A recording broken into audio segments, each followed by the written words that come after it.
श्री हरिवंश महाराज जी मुझसे कुछ हो नहीं पा रहा। मेरा मन किसी चीज में स्थिर नहीं रहता, ना ही कर्तव्य कर्म में, सिर्फ अपने सुख के बारे में ही सोचता रहता है। ये सबकी दशा है, यही दशा सबकी है जो आप कह रहे हो।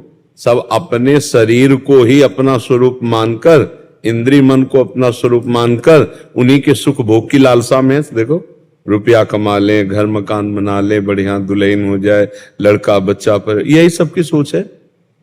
आप बोलो, अपने सुख को जानते हो क्या जो अपने सुख की चाह रखते हो? पर सुख की बात कर रहे हो, देह धर्म की बात कर रहे हो, अपने स्वरूप की तो बात नहीं कर रहे ना। नहीं तो स्वरूप को किसी की जरूरत ही नहीं, वो तो सुख स्वरूप है। शंकर सहज स्वरूप सम्हारा, लाग समाधि अखंड। अद्भुत आनंद आपके अंदर है, पर आप अपने अंदर के आनंद को नहीं, आप बाहर के आनंद को भोगना चाहते हैं। आप बिल्कुल चिंतन करके बताइए, आप अंदर के आनंद की सोच नहीं, बाहर के आनंद, बाहर का शब्द, बाहर का रूप, बाहर का स्पर्श, बाहर के भोग, यही तो चाहे शब्द स्पर्श रूप रसगंध प्राकृतिक माया की। और आपको कभी इससे तृप्ति हो नहीं सकती। कभी भी भगवद अंश जीव को माया के भोग से तृप्ति नहीं हो सकती। उसको विश्राम मिलेगा श्री भगवान में। जब तक भगवत प्राप्ति नहीं होती तब तक ये तृष्णा, ये स्पृहा, ये कामना, ये वासना जीव को नोचती रहती है, जलाती रहती है, घसीटती रहती है। दुर्वासना मम सदा परिकर सहती। ये भोग लूं, ये दुख लूं, ये सुन लूं, ये खरीद लूं, ये मेरे पास हो जाए तो मैं सुखी हो जाऊं। लेकिन वो जिसके पास बहुत है वो भी सुखी नहीं है। सुखी है जो निष्काम होकर भगवान में स्थित हो गया।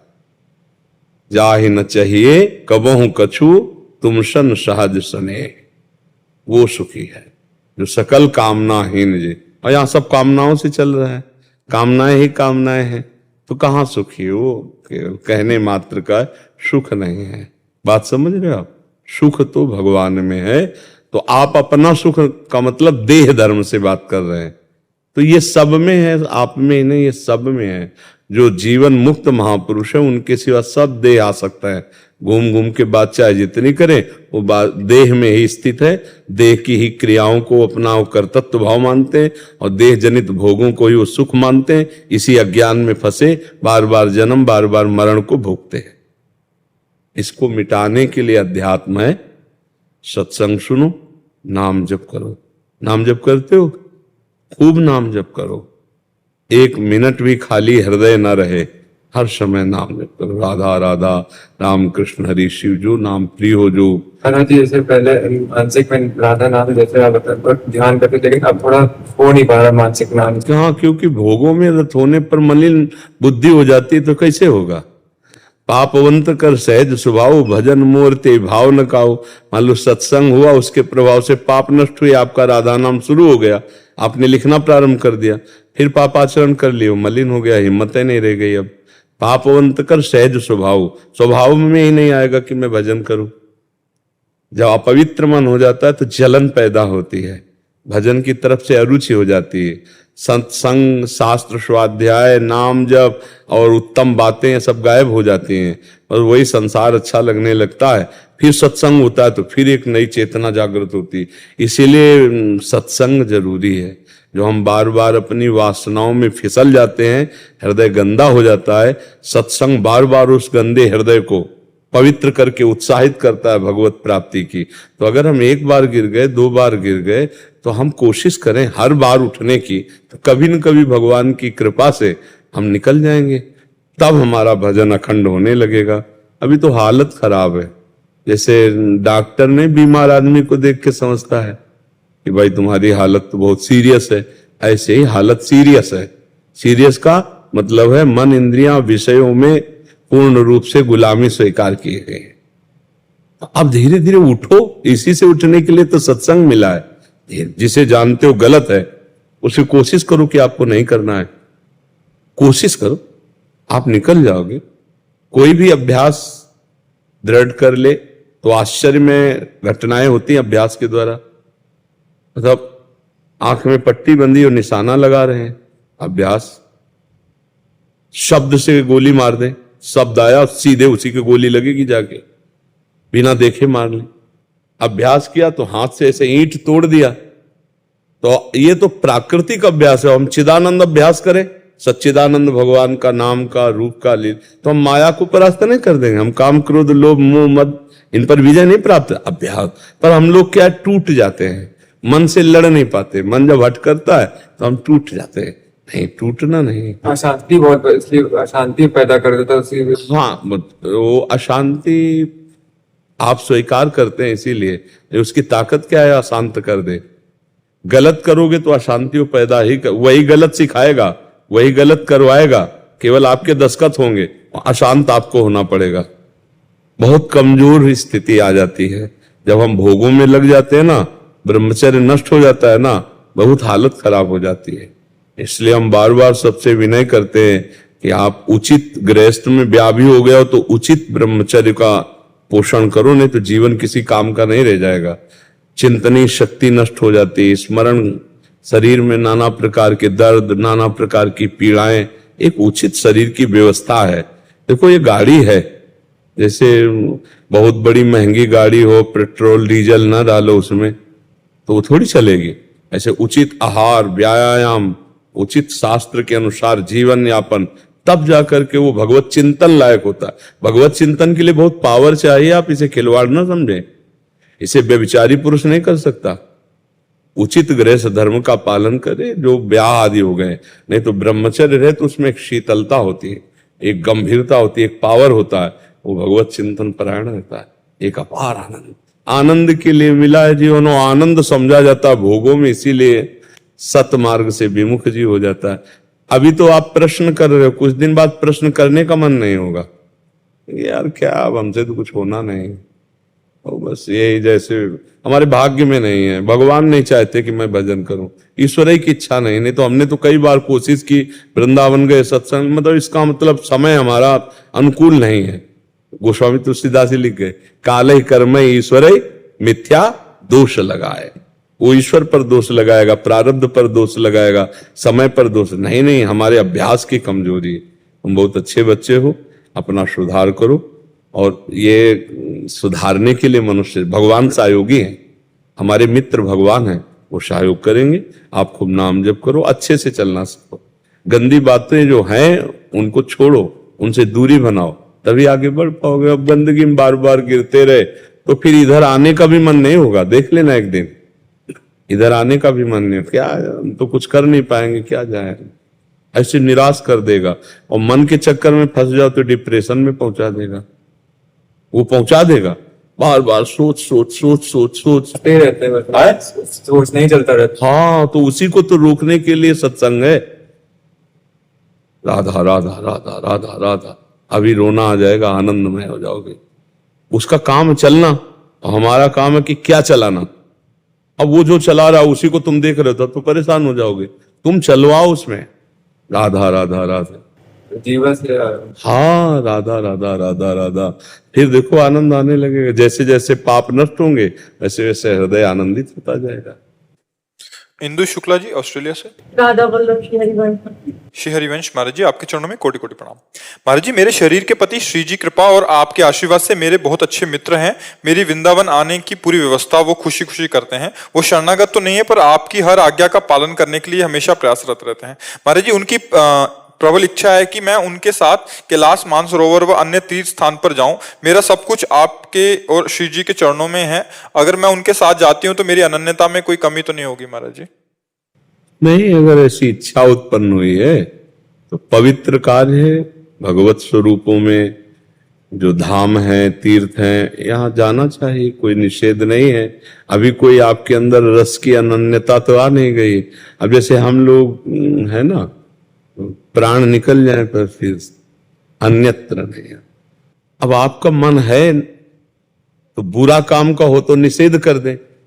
भगवत मार्ग में कोई बद्री नारायण जाना चाहता है, केदारनाथ जाना चाहता है, कैलाश मानसरोवर जाना चाहता है, सादर आप जाइए।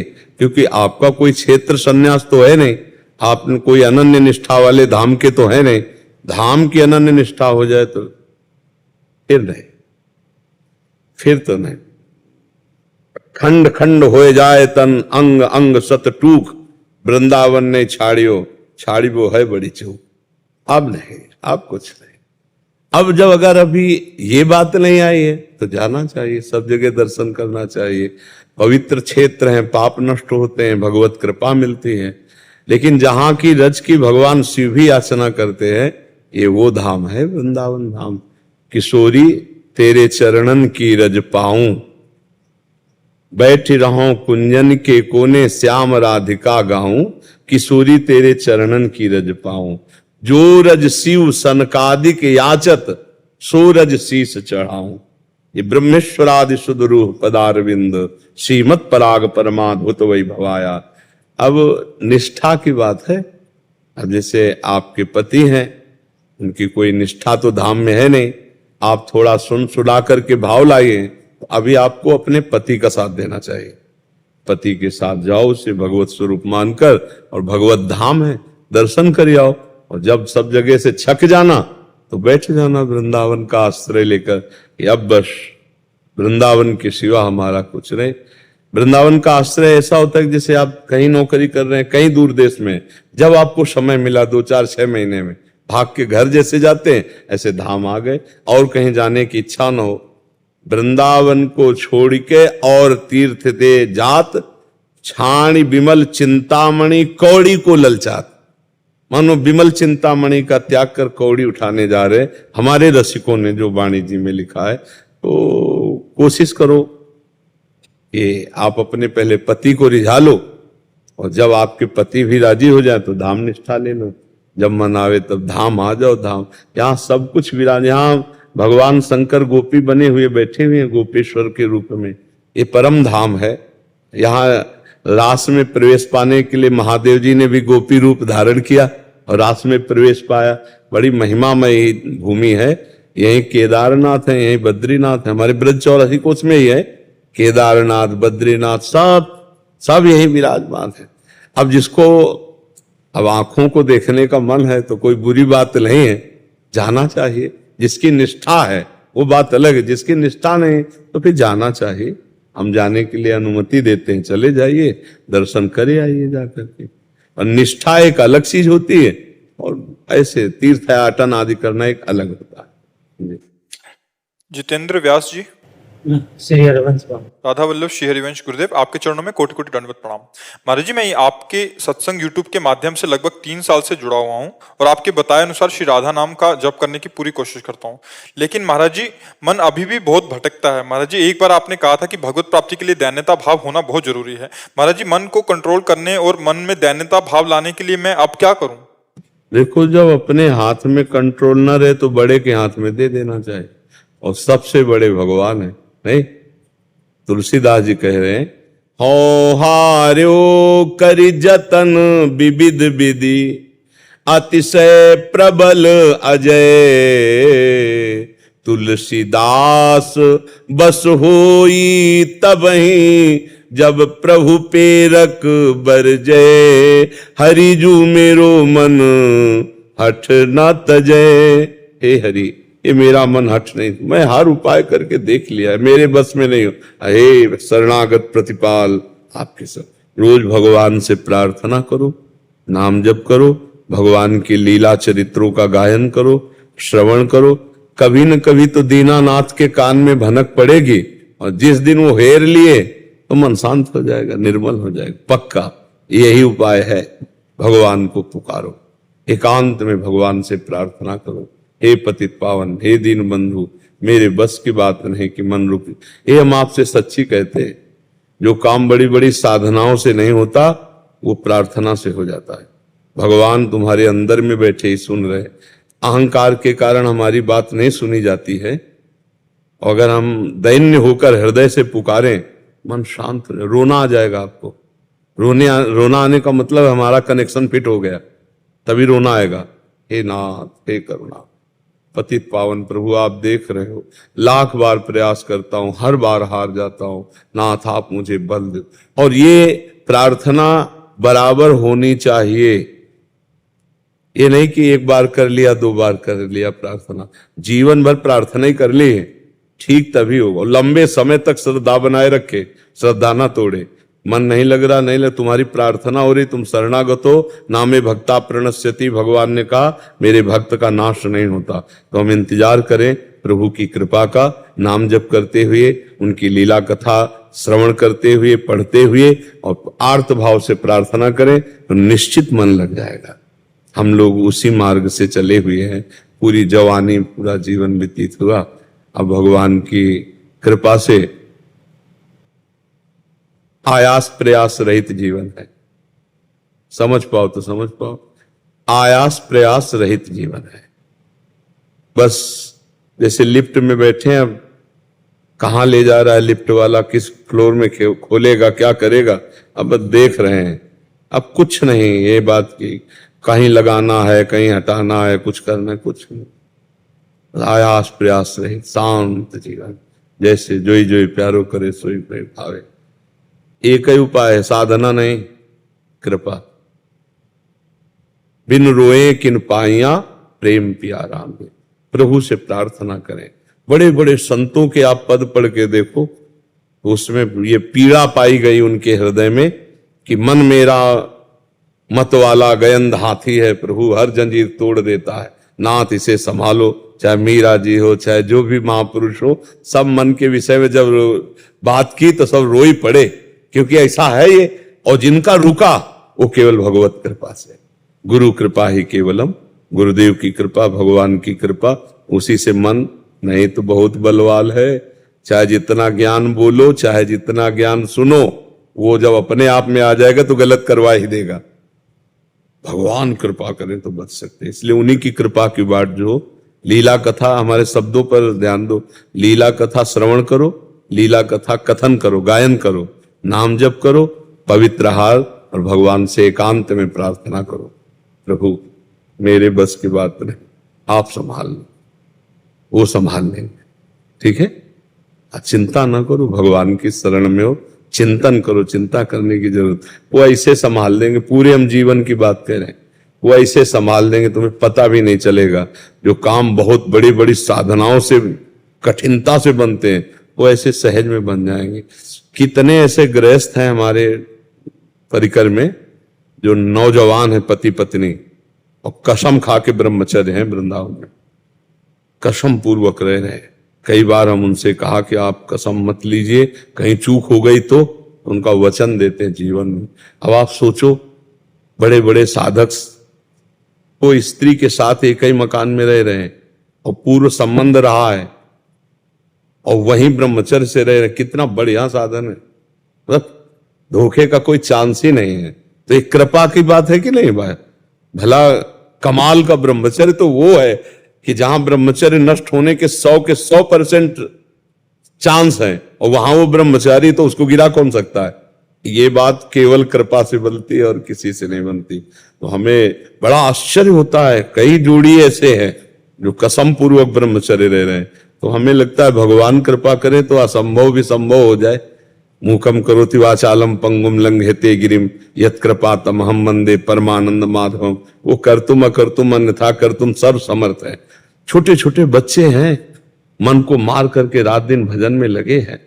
तो अगर भगवान कृपा करें तो मन क्यों नहीं शांत हो जाएगा? भगवान की कृपा से क्या नहीं हो सकता? हम कृपा देखते हैं कि कृपा से क्या नहीं हो सकता। एक फटी बनियान, फटी मार्किन डाले हुए, ऐसे चद्दर डाले हुए, और जिनका स्वभाव ही था विलासिता, वो सारी विलासिता से अलग हटे हुए। तो हमें लगता है कि हम अपने मन की दौड़ भाग में ऊबे ना, हम भगवान से प्रार्थना करें। बड़ा चमत्कार है प्रार्थना में। अरे भगवान का अवतार हो जाता है भैया, भगवान का अवतार हो जाता है। इसलिए भगवान से प्रार्थना करो, लीला कथा का श्रवण गायन करो और नाम जप करो, मस्त रहो। जब मन भागे तो तुम्हें देखो गलत जा रहा है तो अनुमति मत देना, बस गलत करने की अनुमति मत देना। वो भाग करके कुछ बिगाड़ नहीं पाएगा आपका, वो लौटकर आपके ही पास आएगा। चाहे जहां भाग के जाए उसके आश्रय आप हो। जब आप उसके आश्रित हो जाते हो तो गलत करवा देता है, जब आप आश्रित न हो तो कभी गलत नहीं करा सकता। गणेश जी पुणे से, राधा वल्लभ श्री हरिवंश महाराज जी, आपके चरणों में दंडवत प्रणाम।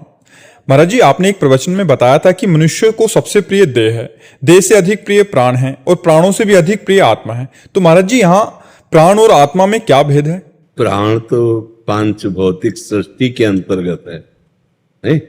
प्राण अपान व्यान समान उदान, जो पंच प्राण है, इनसे श्वास प्रश्वास चलती है, प्यास और भूख लगना है प्राणों का धर्म है। लेकिन आत्मा निर्विकार सच्चिदानंद है, ये मरण धर्मा नाशवान प्राण है, ये आत्मा थोड़ी है। जिससे इनको पावर मिल रहा है वो आत्म तत्व है। उनमें न भूख है, न प्यास है, न जन्म है, न मृत्यु है, न सुख है, न दुख है। जो एक निर्विकार सच्चिदानंद में परब्रह्म है वही आत्म तत्व है, कोई और थोड़ी है। अब अपने आप को भूल करके हम लोगों ने अपने को देह मान लिया, अंतःकरण मन मान लिया, प्राण मान लिया, यही हमारी भूल है। इसी भूल को मिटाने के लिए हम अध्यात्म मार्ग में चलते हैं। खूब नाम जप करो, पवित्र आचरण करो, पवित्र भोजन करो, पवित्र विचार रखो, तब धीरे धीरे जान पाओगे। कई बार सत्संग में कहा, एकांतिक में कहा कि जैसे निर्मल और शांत जल, तो नीचे क्या है आप देख लोगे। तो अभी शरीर ही को नहीं आप पार कर पा रहे, फिर सूक्ष्म शरीर अंतःकरण को पार करो, फिर कारण शरीर स्वभाव को पार करो, तो एकदम जो जिससे सब प्रकाशित हो रहा है वो आत्म तत्व है।